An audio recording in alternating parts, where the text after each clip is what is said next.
લખનઉના કાકોરીમાં એટીએસે search operation હાથ ધર્યું છે અને લખનઉના એક ઘરમાં આતંકી છુપાયા હોવાની આશંકાને જોતા એટીએસે સર્ચ ઓપરેશન હાથ ધર્યું।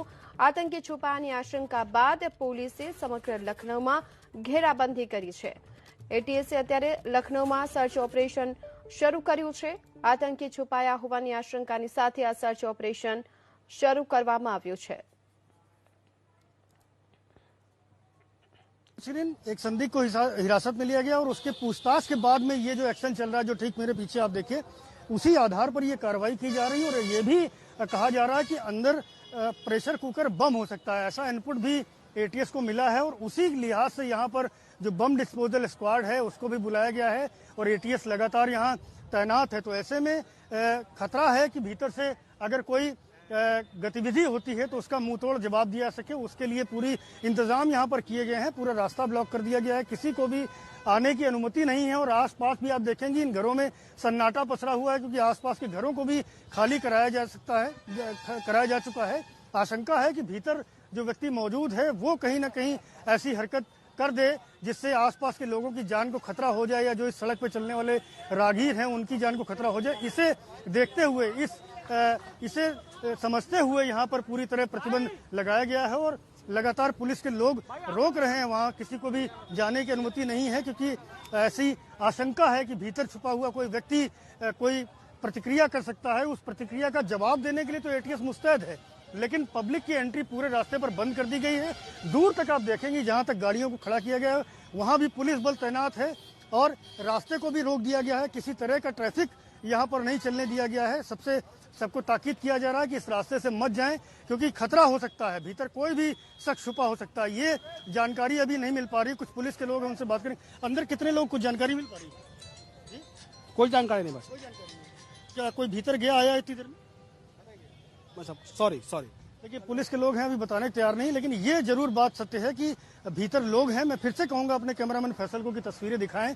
जो घटनास्थल है वहां पर लगातार एटीएस डटी हुई है, एटीएस के कमांडो डटे हुए हैं। उनको आशंका है कि भीतर कोई व्यक्ति है, क्योंकि इनपुट भी कुछ इसी तरह के हैं। बताया गया है कि भीतर कुछ लोग मौजूद हैं जिनका संबंध कुछ प्रतिबंधित संगठनों से हो सकता है, संदिग्ध आतंकी हो सकता है। इसी तरह के इनपुट के आधार पर यह कार्रवाई शुरू की गई है और लगातार सुबह से ही एटीएस यहाँ पर डटी है। हालांकि अभी तक ऐसी कोई प्रतिक्रिया देखने को नहीं मिली है कि भीतर से किसी व्यक्ति ने कोई हरकत की हो। देखिए, इस वक्त जैसे ही कमांडो एक कुछ रिलैक्स होता है, दूसरा कमांडो उसकी जगह संभालता है। तो ये तस्वीरें हैं जो मौके की आप देख सकती हैं, किस तरह से यहाँ पर खलबली मची हुई है कि आखिरकार कौन व्यक्ति ऐसा है जो भीतर मौजूद है, जिसको पकड़ने के लिए टीमें यहाँ पर आई हुई हैं। लगातार आप देख सकती हैं पुलिस के अधिकारी मौके पर आ रहे हैं। अभी हमारे सामने जो इस इलाके के एसीपी हैं वो आए हैं और वो से आप देखिए किस तरह से लोग डिवाइडर पर जमा हुए हैं। हर आदमी अपना मोबाइल लेकर के रिकॉर्ड करने की कोशिश कर रहा है कि यहाँ पर क्या चल रहा है।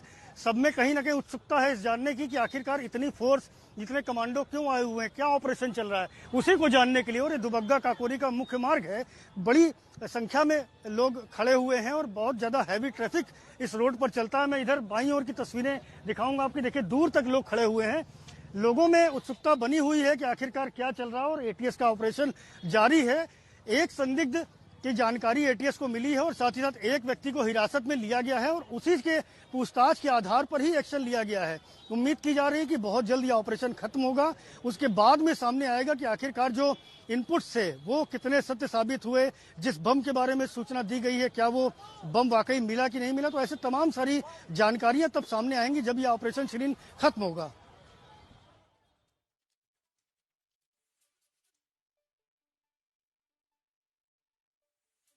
तो क्या वो उसको जो पकड़ा गया वो कहीं और से पकड़ा गया या यहीं से, इसी घर से उसको हिरासत में लिया गया? तो बताया था कि सेंट्रल एजेंसी का इनपुट था और उसी एजेंसी के इनपुट के आधार पर एटीएस ने एक्शन लिया था। और उसके पूछताछ जब हुई तो उसने इस मकान में रहने वाले कुछ व्यक्तियों के बारे में, साथ ही साथ उनकी गतिविधियों के बारे में जानकारी दी थी कि कुछ गड़बड़ है। और उसी आधार पर एटीएस की टीमें यहाँ आई हुई हैं, लगातार ऑपरेशन जारी है। और तस्वीरें आप देख सकती हैं किस तरह से यहाँ एटीएस के कमांडो डटे हुए हैं और जो इलाके का फोर्स है, जो आसपास का लोकल पुलिस का फोर्स है, वो मौके पर पहुंचाया जा रहा है। और पुलिस ताकीद कर रही है कि लोग नजदीक ना जाएं, क्योंकि उस घर में कोई व्यक्ति हो सकता है जो किसी नापाक हरकत को अंजाम दे सकता। हालांकि उससे निपटने के इंतजाम पुख्ता हैं, एटीएस के कमांडो हैं, पुलिस के लोग हैं, लेकिन फिर भी लगातार ये चेतावनी दी जा रही है कि लोग उसके घर के आसपास ना जाएं। ये अलग बात है कि लोगों की भीड़ जमा हुई है, सड़क इस पूरे रास्ते को बंद कर दिया गया है, रोका गया है लोगों को कि आगे कोई ऐसी हरकत हो सकती है, इसलिए नजदीक नहीं जाने दिया जा रहा है। जहां तक खुलासे की बात है तो वो एटीएस के सोर्सेस का कहना है कि जब ये ऑपरेशन खत्म होगा તો એટીએસ અત્યારે સર્ચ ઓપરેશન કરી રહ્યું છે। બોમ્બ સ્ક્વોડની ટીમ પણ અત્યારે ઘટના સ્થળ પર પહોંચી ચૂકી છે। લખનૌના કાકોરી વિસ્તારમાં સંદિગ્ધ છુપાયા હોવાની માહિતીના આધારે એટીએસે સર્ચ ઓપરેશન હાથ ધર્યું।